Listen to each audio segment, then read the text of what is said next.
Hi friends, welcome back to our channel Mangasai Muchatlu. ఎలా ఉన్నారు? బాగున్నారా? నేను కూడా బాగున్నానండి.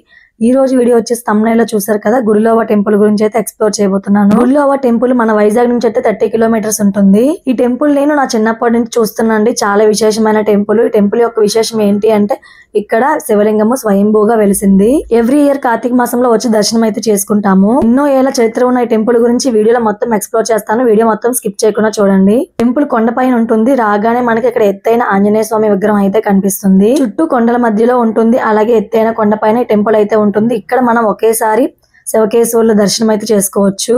శివుడు అలాగే రంగనాథ స్వామి దర్శనం ఒకేసారి చేసుకోవడం ఈ ఒక్క టెంపుల్ లోనే కుదురుతుంది. అటువైపు కొండపైన శివుడు ఉంటాడు, అలాగే ఇటువైపు రంగనాథ స్వామి ఉంటారు. టైమింగ్స్ వచ్చేసి మార్నింగ్ టు ఆఫ్టర్నూన్ వరకు ఉంటుందండి. మళ్ళీ ఆఫ్టర్నూన్ క్లోజ్ చేస్తారు, అలాగే ఈవినింగ్ ఓపెన్ చేస్తారు. మార్నింగ్ టైమ్ లోను అలా ఈవినింగ్ టైమ్ లో కాకుండా మీరు ఆఫ్టర్నూన్ టైమ్ లో వెళ్తే మాత్రం టెంపుల్ క్లోజ్ చేస్తారు. ఇక్కడికి ఎక్కువగా కార్తీక మాసంలో వస్తూ ఉంటారండి చాలా మంది. ఎందుకంటే ఇక్కడ మంచి పిక్నిక్ స్పాట్ అని చెప్పొచ్చు. చుట్టూ కొండల మధ్య ఉండడం వల్ల చాలా పీస్ఫుల్ గా ఉంటుంది ఈ ప్లేస్. ఇక్కడ ఎక్కువగా ఫ్యామిలీతోని ఫ్రెండ్స్ తో వచ్చి ఎంజాయ్ చేస్తూ ఉంటారు. ఆ చిన్నప్పుడు అయితే ఈ ప్లేస్ అన్ని కూడా పెద్ద పెద్ద ఉసిరి చెట్లు ఉండేవి. పెద్ద ఉసిరికాయలు వచ్చేవన్నమాట. చుట్టూ పెద్ద పనస చెట్లు, సంపంగి చెట్లు ఇవన్నీ కూడా ఉంటాయి. చాలా మంది ఫ్యామిలీతో వచ్చి ఇక్కడ వంటలు చేసుకుని తింటూ ఉంటారు. అలాగే ఫ్రెండ్స్ తో వచ్చి స్పెండ్ చేస్తూ ఉంటారు. పైకి వెళ్ళడానికి కొంతవరకు రోడ్ వే ఉంటుంది. అక్కడ నుంచి కొన్ని స్టెప్స్ అయితే ఉంటాయి. అవి నడుచుకుంటూ వెళ్తే మనకి టెంపుల్ వస్తుంది. ఆ చిన్నప్పుడు అయితే అన్ని స్టెప్స్ నడుచుకుంటూ వచ్చే వాళ్ళమే, కానీ ఇప్పుడు ఆ ప్రాబ్లం లేదు. ఎందుకంటే కొంత రోడ్డు వేశారు కాబట్టి. అలా వస్తుంటే మనకి ఇక్కడ దార కనిపిస్తుంది. దీన్ని గంగధార లేదా పుట్టుదార అని కూడా పిలుస్తారు. ఈ వాటర్ ఎక్కడి నుంచి ప్రవహిస్తుందో తెలీదు. ఎక్కడో కొండల్లోంచి వస్తుందని చెప్తారు.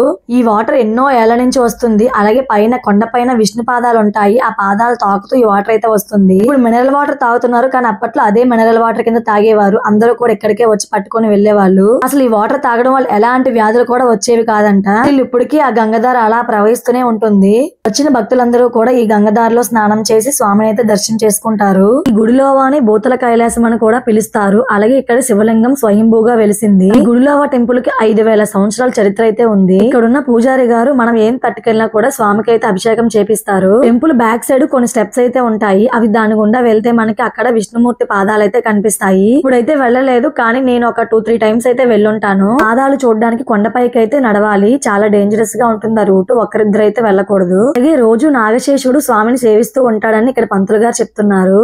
టెంపుల్ లోపల ఈ విధంగా ఉంటుంది. మేము ఆఫ్టర్నూన్ వెళ్ళడం వల్ల టెంపుల్ అయితే క్లోజ్ చేశారండి. మేము ఈసారి కొంచెం అప్సెట్ అయ్యాము. ఎందుకంటే స్వామి దర్శనం అవ్వదేమో అనుకున్నాము, కానీ లక్కీగా మాకు స్వామి దర్శన భాగ్యం అయితే కలిగింది. ఎలా అంటే టెంపుల్ బ్యాక్ సైడ్ మనకి ఇక్కడ చిన్న హోల్ అయితే పెట్టారండి. అందులో నుంచి అయితే మనకి లింగం అయితే కనిపిస్తుంది. ఒకవేళ టెంపుల్ క్లోజ్ చేసి ఉన్నా కూడా మనకి అందులోంచి చూస్తే స్వామి దర్శనం అయితే కలుగుతుంది. ఇక్కడ లింగము చాలా చిన్నగా ఉంటుంది. మనకి కొబ్బరి పువ్వు వస్తే ఎలా ఉంటుందో అంత చిన్నగా ఉంటారు శివలింగం. మేము అందులోంచి చూసి శివలింగం దర్శనం అయితే చేసుకున్నాము. మీరు చూస్తున్నట్లయితే కనిపిస్తుంది కదా, చాలా చిన్నగా ఉంటుంది చూడడానికి. స్ఫటికలింగం అన్నమాట. లింగం దర్శనంతో మనకి ఎలాంటి కోరికలైనా నెరవేరుతాయి.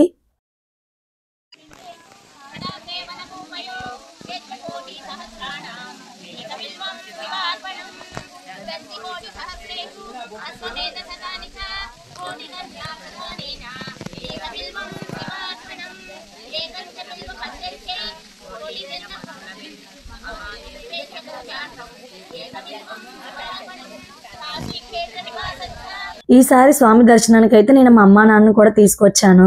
మా దర్శనం అయితే చాలా బాగా జరిగింది. దర్శనం చేసుకుని ఇంకా అక్కడ కాసేపు స్పెండ్ చేసాము. ఎంత ప్రశాంతంగా ఉంటుందంటే ఇంకా అక్కడికి వచ్చిన తర్వాత తిరిగి వెళ్ళాలనిపించదు. అక్కడే ఉండిపోవాలనిపిస్తుంది. అంత కూల్ గా ఉంటుంది క్లైమేట్ తో పాటు టెంపుల్ వైబ్స్ ఇవన్నీ ఉండడం వల్ల చాలా సేపు ఇక్కడ స్పెండ్ చేస్తాము. గైస్, మీరు ఎప్పుడైనా ఈ ప్లేస్ కి వచ్చినట్లయితే కామెంట్ చేయండి. ఇంకా లంచ్ టైం అవడం వల్ల అందరం కూడా కాసేపు అక్కడ స్పెండ్ చేసి లంచ్ అయితే కంప్లీట్ చేసాము. చుట్టూ సంపంగి చెట్లు ఉంటాయి, కానీ వాటిని తెంపడానికి మాత్రం అసలు ట్రై చేయొద్దు. ఎందుకంటే చాలా ఎత్తులో ఉంటాయి. ఒక్కడు కూడా మన చేతికి రాదు. ఇంకా శివుడు దర్శనం అయిన తర్వాత ఆ పక్కనే ఉన్న రంగనాథ స్వామి దర్శనానికి అయితే వచ్చాము. కేశవులు ఇద్దరిని కూడా ఒకేసారి దర్శనం చేసుకోవాలంటే అదృష్టం ఉండాలి కదండి. అది ఒక్క టెంపుల్ లోనే కుదురుతుంది. ఇక్కడ రంగనాథుడు శేషవాహనంపై పడుకున్నట్లు దర్శనమిస్తారు. స్వామి ఎదురుగా గరుడాల వారు కూడా ఉంటారు. ఆ స్వామికి దర్శనం చేసుకుని రంగనాథుని కూడా దర్శనం చేసుకున్నాము. ఇన్ని విశేషాలు ఉన్న టెంపుల్ ని అసలు చూడడం మాత్రం మిస్ అవ్వద్దు. ఇంకా ఎవరైనా చూడకపోతే ఒకసారి కంపల్సరీగా విజిట్ చేయండి. టెంపుల్ గురించి మంచి ఇన్ఫర్మేషన్ మీకు ఇచ్చానని అనుకుంటున్నాను. మా ఫ్యామిలీ అందరం కూడా స్పెండ్ చేసి ఇంటికైతే రిటర్న్ అయిపోయాము. మంచి ఇన్ఫర్మేషన్ ఉన్న వీడియోతో నెక్స్ట్ వీడియోలో కలుద్దాం. అలాగే ఈ వీడియో నచ్చినట్లయితే లైక్ చేయండి, సబ్స్క్రైబ్ చేసుకోండి. Thank you for watching.